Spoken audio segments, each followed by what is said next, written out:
Bismillahirrahmanirrahim. Assalamualaikum warahmatullahi wabarakatuh. Alhamdulillah wassalatu wassalamu ala Rasulillah Muhammad ibn Abdullah alladzi khassa bisyafa'ah amma ba'du.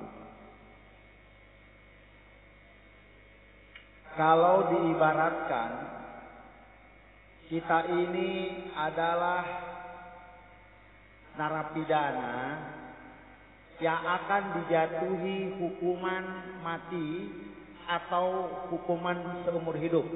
Nauzubillah. Lantas ada informasi bahwa hukuman kita akan dicabut. Ada informasi kita mendapatkan kasasi. Segala kesalahan kita dihapus oleh pengadilan.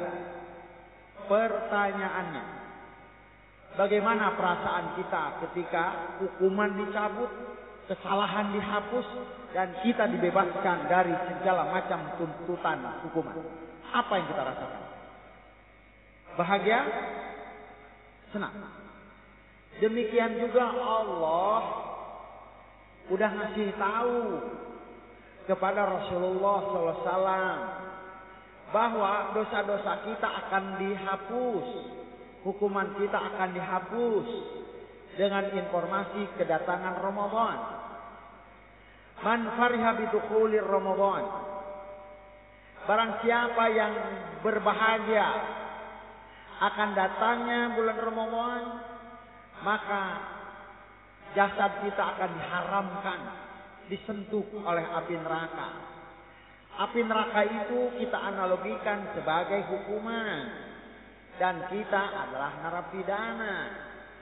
Maka kita akan dihapuskan dari segala macam tuntutan ketika kita mengisi berbahagia Ramadan dengan sebaik-baiknya. Ini pembuka. Hadirin sidang salat tarawih rahimakumullah. Mari kita jaga kabar gembira dari Allah ini. Jangan sampai ada ironi dalam hidup kita. Rasulullah sudah menyampaikan, man fariha bidukhuli Ramadan futihat abwabul jannah, dibuka pintu surga. Wa ughliqat abwabun nar, ditutup pintu neraka. Wa sulsilatis syayatin, dan dibelenggu setan-setan. Jangan sampai jadi ironi. Jangan sampai justru tangan kita yang menutup pintu surga yang sudah Allah buka.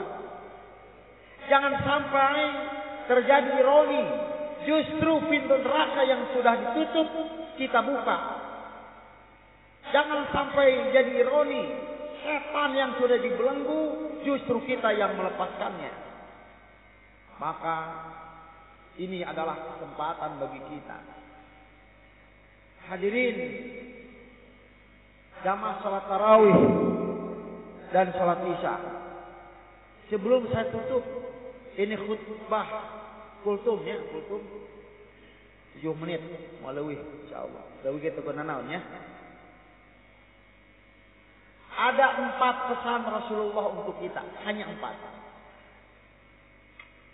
Pesan Rasulullah adalah inna fi jismi bani Adam arba'atu jawahir wa yuziluha bi arba'ati asya.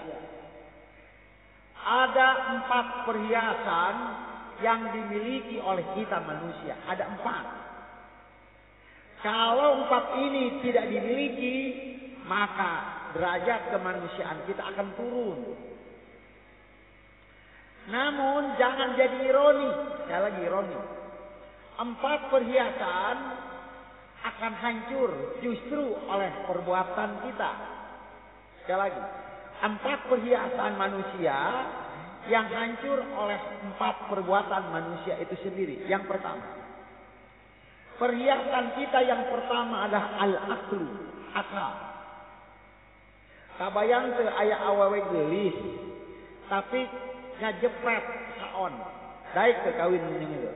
Daek teu. Gelis nama tapi ngejepret. Hilang kecantikannya.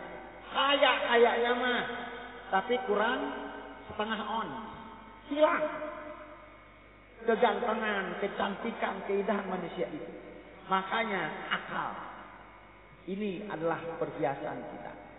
Datang Ramadan supaya kita ini mempergunakan akal kita ini penuh dengan kebaikan. Dan akal ini akan hilang. Wa yuziluhu al-ghadab. Akal kita yang menjadi perhiasan akan hilang justru oleh perbuatan kita. Apa? Amarah. Marah yang tak terkendali. Sok aja bapak-bapak. Ada orang berpendidikan tinggi.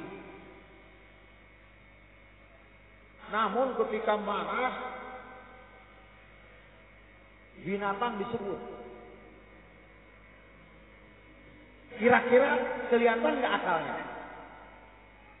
Pak, kalau saya teriak-teriak menyebut nama binatang-binatang, dasar lu congcorang, dasar lu marmut, kira-kira nggak ada lagi akal itu. Kata Nabi, amarah adalah pintu masuk kegilaan. Ini yang pertama. Mungkin 10 atau 12 tahun yang lalu saya pernah melihat suatu kejadian di mana ada seorang yang berpangkat tinggi justru menjadi pesakitan karena amarah yang meluap, yaitu menghabisi hakim pengadilan agama dengan bayonetnya. Hilang semua. Ini yang pertama. Maka ibadah Ramadan datang supaya kita ini amarah kita terkendali. Kita punya marah, kita punya emosi, tetapi dengan datangnya Ramadan dikendalikan. Lihatlah bagaimana Sayyidina Ali radhiyallahu anhu ketika perang tanding dengan orang kafir, tangkrong, pakai pedang ya, tangkrong tuh, bukan nakilan tongkrong. Gimana suara pedang? Tangkrong, pokoknya gitu weh. Itu orang kafir itu jatuh, berat tuh. Kan kalau kita gimana Pak? Kita sikat kan? Ketika mau hajar sama Sayyidina Ali dengan pedangnya, diludahin mukanya, cuh. Mana bu cubluk deh. Dipegang ini, akhirnya Sayyidina Ali melemparkan pedang. Set, ditinggalin, jadi bunuh. Kata orang kafir, ya Ali, kenapa engkau tidak membunuhku? Kita sedang perang tanding.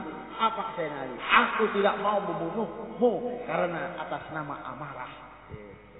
Lihatlah bagaimana Rasulullah SAW ketika duduk di bawah pohon korma, datang Da'sur membawa pedang yang terhunus, ditempel di lehernya dan mengatakan, ya Muhammad, man mana'ani alla taqtulakal an. Hei Muhammad, siapa yang bisa menahan diriku untuk tidak bisa membunuhmu? Pedangku sudah terhunus di lehermu. Siapa yang bisa menahanku? Rasulullah tenang. Dipegang ujungnya, kata Rasulullah sambil tersenyum, Allahul ladzi mana'aka ya Da'sur alla taqtulani. Allah yang bisa menahan dirimu untuk tidak membunuhku, wahai Da'sur. Apa yang terjadi? Da'sur lemah lunglai dan telentang, dan pedang pun terlepas dari Da'sur. Amar Rasulullah diambil itu pedang Da'sur dan ditanya, Da'sur sedang nangkarak begini. Da'sur, kira-kira siapa yang bisa menahan diriku untuk tidak bisa membunuhmu? Kata Da'sur, tidak ada ya Muhammad. Dikasih itu padaku. Pulang engkau. Kalau kita gimana? Man baca kok muci kok. Saya bacok deh ya. Tapi Rasulullah mendidik kita. Ramadan datang supaya amarah kita. Ketika kita marah, ketika kita bisa kendalikanlah. Jangan sampai kita melukai dengan amarah kita. Nomor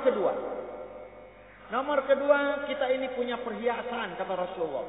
Apa perhiasan kita? Ad-din. Pengamalan agama. Ad-din yaitu pengamalan agama, termasuk di dalamnya ibadah puasa. Ibadah puasa dan ibadah salat. Ibadah puasa dan ibadah salat ini perhiasan kita. kaya, ganteng, punya pangkat, tapi tidak mau ibadah. Hilang semua perhiasannya. Namun hati-hati. Pahala amal agama kita, sholat, puasa, bisa hancur. Dengan apa? Al-hasad.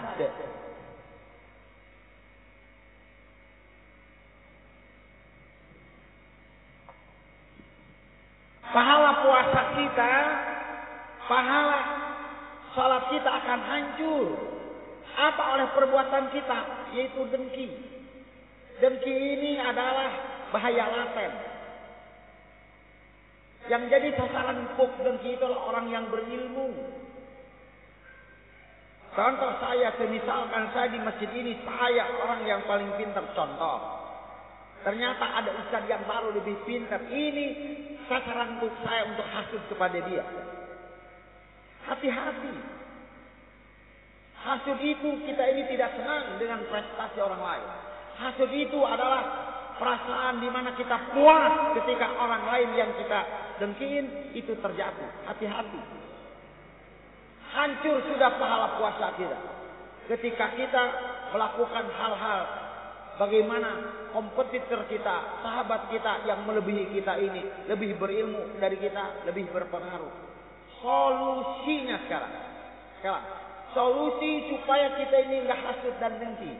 Karena hasud dan dengki adalah bahaya laten yang bisa menggerogoti pahala-pahala kita. Sekali lagi, pahala-pahala puasa kita hancur lebur karena kita punya hasud. Rasulullah memberikan nasihat kepada Muawiyah. Ya Muawiyah, iyyak wal hasad. Hei Muawiyah, jauhi sifat hasud. Karena sifat hasud itu ya'kulul hasanat kama ta'kulun nar al-qatab. Karena hasud itu membakar semua amal kebaikan sebagaimana api memakan kayu bakar. Lantas bagaimana solusinya? Solusinya dua supaya kita enggak hasud sama orang. Satu, dengan ilmu. Bagaimana caranya hari ini kita mempelajari bahaya hasud. Hasud ini akan menimbulkan kerugian secara duniawi, kita akan frustasi dan depresi. Kenapa? Karena hidup kita dipengaruhi oleh nikmat orang lain. Orang lain punya mobil, aku berusaha punya mobil. Orang lain punya motor baru, aku harus bisa memiliki motor baru. Kita depresi. Nomor kedua, dengan ilmu kita akan tahu bahwa penyakit hasud akan memporak-porandakan amal ibadah kita.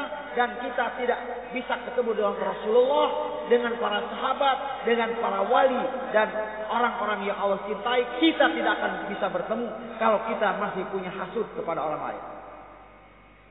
Dan solusi yang kedua yaitu dengan amal. Bagaimana caranya?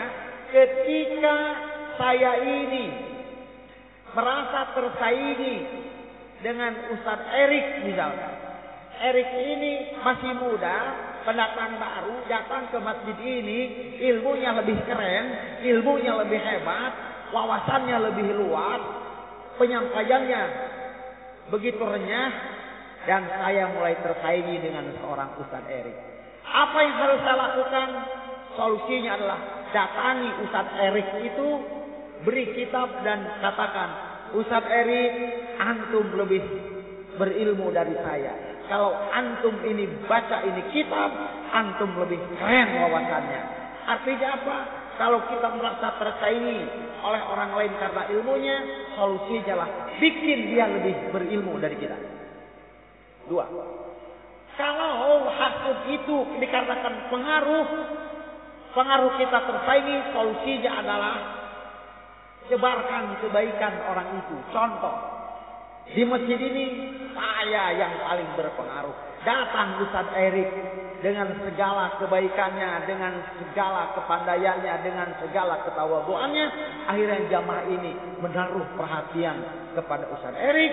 Dan Ustadz Erik kelamaan berpengaruh di masjid ini. Apa yang harus saya lakukan? Sebarkan kebaikan Ustadz Erik.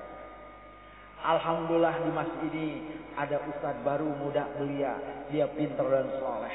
Subhanallah, ini anugerah buat kita.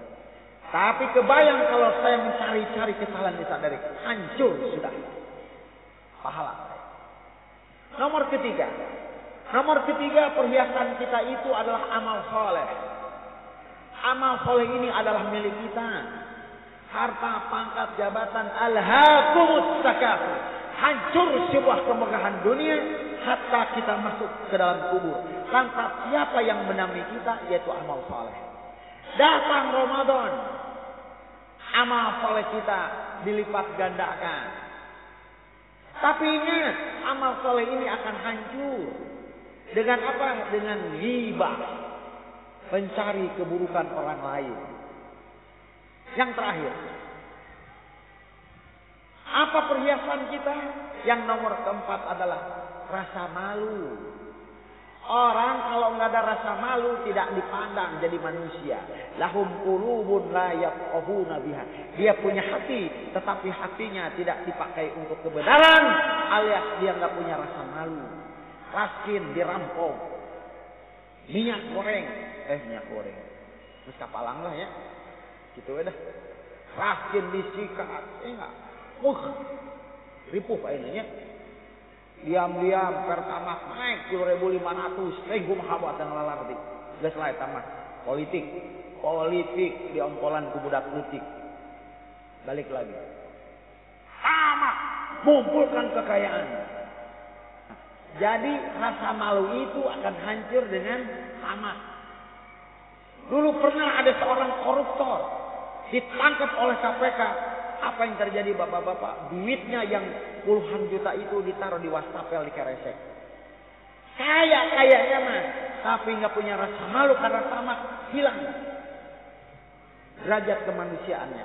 Dalam surat Al-A'raf 179, kalau kita punya hati kita nggak dipakai untuk memahami kebenaran, kita punya mata kita tidak dipakai untuk melihat kebenaran, telinga kita tidak dipakai untuk mendengarkan kebenaran, ulaika kal an'am, mereka itu seperti binatang ternak.